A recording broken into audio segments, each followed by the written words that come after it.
Salut les amis, c'est William, bienvenue au sein de cette nouvelle vidéo. Dans cette vidéo-ci, comme vous l'avez vu dans le titre, comment mieux gérer les critiques, comment faire face aux critiques et comment ne pas être trop atteint par les critiques des autres.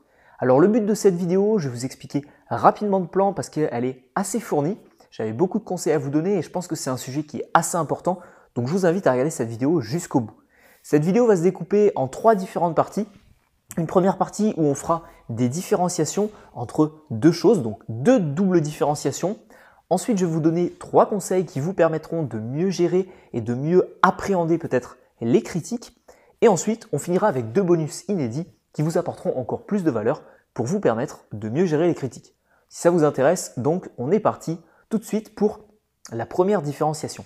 Le but de la première différenciation, c'est de faire la différence entre les critiques positives et les critiques négatives.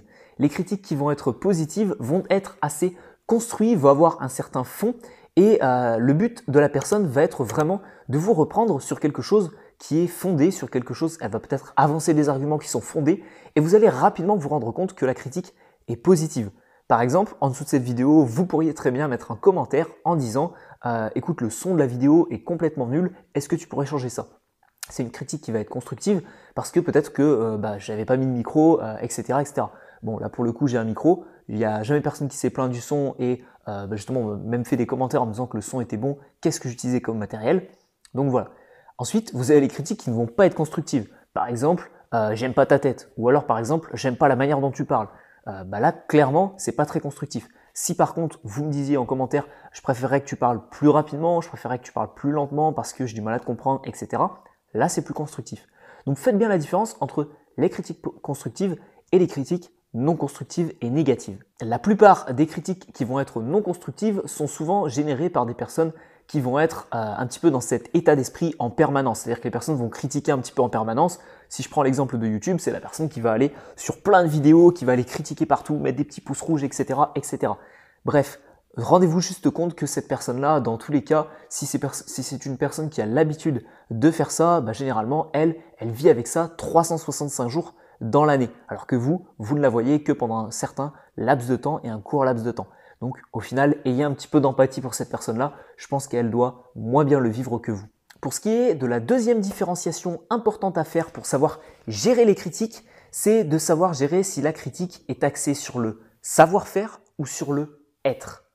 Et à ce moment-là, sur le savoir-faire, ça va être directement lié à votre confiance en vous, qui risque peut-être d'être un petit peu bafouée. Et sur le être, là, c'est là où c'est problématique, parce que ça va être lié à votre estime de vous-même et à l'évaluation que vous faites de vous-même et à un petit peu l'état d'esprit que vous avez et le être vraiment en question. C'est-à-dire que ça, je vais vous donner un exemple qui va peut-être vous parler dans le milieu professionnel.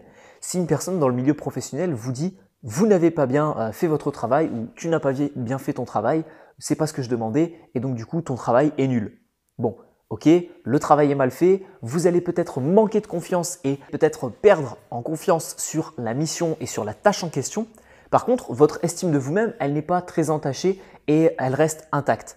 Par contre, si votre employeur ou si votre responsable vous dit tu es quelqu'un de nul, tu n'as jamais rien réussi comme mission et que là ça vous vise directement et ça ne vise pas la mission en question, donc ce n'est pas du savoir-faire mais c'est vraiment la personne s'attaque à vous-même et à votre personne, donc à votre être, bien dans ce cas-là, ça risque de bafouer grandement et de diminuer grandement votre estime. C'est le genre de critique face à laquelle vous n'allez devoir pas prêter grande attention. Si c'est vraiment sur une mission en question, si c'est vraiment, voilà, tu ne sais pas cadrer une vidéo, tu ne sais pas enregistrer une vidéo, tu ne sais pas ceci, cela, tu ne sais pas monter une vidéo, ok, je vais me dire, bon, j'ai peut-être des lacunes dans ce domaine-là, je vais pouvoir m'améliorer et c'est souvent constructif les critiques qui sont liées au savoir-faire et à votre confiance. Par contre, toutes les critiques qui sont liées au être et à la personne que vous êtes directement, tu ne sais pas parler, tu ne sais pas faire ceci, tu ne sais pas faire cela, et bien là, dans ce cas-là, c'est vraiment nocif et je vous recommande de ne pas y prêter grande attention. Donc faites bien ces différenciations-là entre critique positive, critique négative et est-ce que la critique est liée à une mission en question, à un savoir-faire ou est-ce que la critique est directement liée à votre propre personne? Voyons désormais 3 méthodes et 3 petites astuces qui vous permettront tout simplement de mieux appréhender et de mieux gérer les critiques des autres. Alors la première chose que je vous invite à faire, c'est de savoir jauger et de savoir porter une attention plus particulière à certaines critiques plutôt qu'à d'autres. C'est-à-dire qu'en fait, à mon sens, vous avez une échelle de 1% jusqu'à 99%.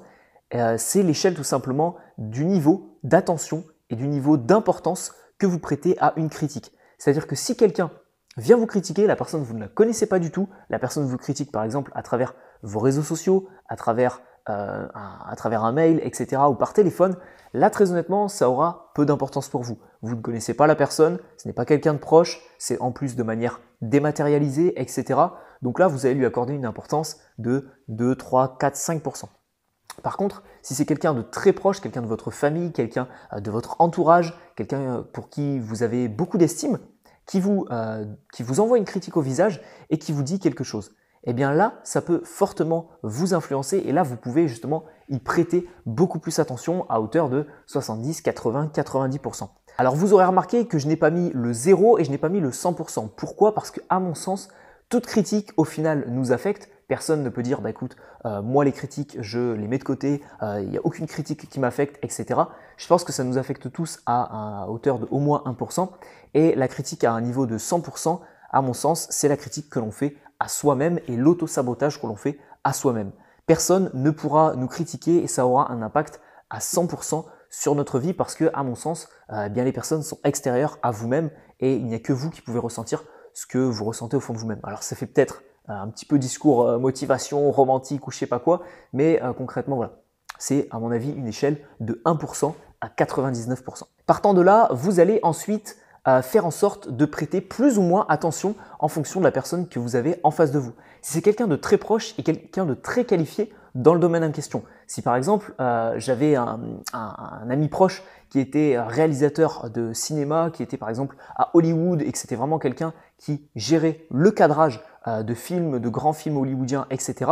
et que c'était en plus quelqu'un de très proche et qui me critique en me disant « William, tu sais pas cadrer une vidéo », bon, bah là je peux vous garantir que je vais y prêter fortement attention parce que la personne est qualifiée et la personne est de mon entourage. Donc je pense qu'il sait de quoi il parle et en plus c'est quelqu'un que j'estime beaucoup.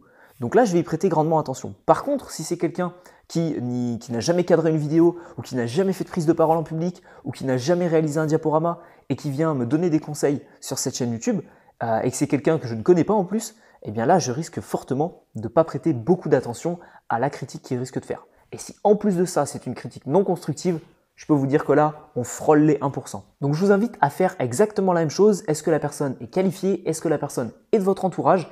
Et ensuite, eh bien, attribuer une certaine importance à sa critique. Deuxième conseil que j'aimerais vous donner au sein de cette vidéo, c'est lorsque vous êtes atteint par une critique, je pense que c'est arrivé à tout le monde, on ressasse un petit peu cette critique au sein de notre esprit. Et on se dit, mince, est-ce si la personne avait raison? Je pense qu'à mon sens, si vous prenez mal une critique et si vous avez du mal à gérer les critiques, c'est peut-être la raison pour laquelle vous regardez cette vidéo, mais c'est sûrement parce qu'au fond de vous-même, vous avez un problème avec cette chose-là. Prenons un exemple simple, admettons que je déteste ma voix par exemple, on va prendre cet exemple-là, c'est pas du tout le cas, mais on va prendre cet exemple-là. Si je déteste ma voix et que je vais faire une prise de parole en public et qu'il y a quelqu'un qui me dit « Écoute William, je n'aime pas du tout ta voix », attends, je vais couper les notifications, hop, et qu'il y a quelqu'un qui me dit « Écoute, je n'aime pas du tout ta voix », c'est peut-être à ce moment-là, je vais surréagir à cette critique et je vais y prêter beaucoup attention et je vais peut-être mal réagir à cette critique tout simplement parce qu'il appuie sur quelque chose de profond et quelque chose que je n'arrive toujours pas à fixer dans mon esprit et j'arrive toujours pas à assumer proprement ma voix. Donc ça peut être quelque chose de physique, ça peut être quelque chose sur un acte que vous avez fait, ça peut être sur le savoir-être et votre éducation, vos codes moraux, etc., etc. Mais je pense que c'est vraiment quelque chose qui est profond en vous, que vous n'arrivez pas à fixer. Si vous n'assumez pas quelque chose, que ce soit des choix que vous avez faits, etc., et que quelqu'un vient vous critiquer et appuyer là-dessus, eh bien, si vous surréagissez, c'est parce que au fond de vous-même, ce n'est pas fixé. Donc, ce que je vous invite à faire, c'est peut-être de fixer ça au fond de vous-même, de commencer à vous assumer pleinement, que ce soit votre physique, que ce soit les actions que vous mettez en place, que ce soit les pensées que vous avez et ce que vous pensez dans la vie, etc. Je pense qu'à mon sens, c'est intéressant de voir un petit peu le côté positif de la critique, même si elle est purement négative et même si c'est juste un défoulement de la part de la personne que vous avez en face de vous, essayez vraiment de voir le positif et de vous remettre en question. N'ayez pas un ego trop développé et apprenez à vous remettre en question. Si ça vous affecte profondément, c'est parce que peut-être vous avez un problème au fond de vous-même. Donc utilisez la critique, peut-être constructive ou peut-être juste une critique négative qui aurait pour but juste la personne en face de vous a juste envie de vous blesser, mais essayez quand même de voir le positif à l'intérieur de tout ça, ça ne pourra vous rendre que meilleur et ça ne pourra que vous faire grandir. Alors encore une fois, dans cette vidéo, j'ai l'impression de donner que des discours de motivation et des discours un petit peu, des phrases clés, mais très honnêtement, voilà, je pense que ça peut seulement vous aider et vous faire prendre conscience des choses et vous faire réfléchir sur vous-même, etc. N'y prêtez pas non plus trop d'attention, c'est ce qu'on va voir dans le point numéro 3. Donc la troisième clé, c'est le fait d'aller de l'avant et peut-être de savoir parler justement des critiques qui vous ont blessé, soit directement avec les personnes qui ont pu vous faire cette critique-là, soit avec d'autres personnes qui vous sont proches parce que vous ne souhaitez pas évoquer le sujet avec les personnes en question. Donc je peux très bien comprendre que ce soit peut-être des sujets délicats à aborder avec quelqu'un qui vous fait une critique, même si c'est quelqu'un que vous connaissez bien, vous n'avez pas forcément envie de rentrer dans ce conflit de communication avec la personne et de lui faire remarquer que sa critique n'était pas très constructive et que ça vous a blessé. Donc évitez peut-être d'en parler avec la personne en question. Ce que je vous recommande de faire, c'est tout simplement d'en parler avec quelqu'un pour éviter ce phénomène de, vous savez, ressasser la critique au fond de vous et vous poser des questions et de commencer à vous interroger sur votre vie, sur ceci, sur cela, juste à propos d'une toute petite critique qu'on a pu vous faire et la personne ne prêtait peut-être pas beaucoup d'attention à la critique qu'elle vous a fait sur le moment et sur l'instant T.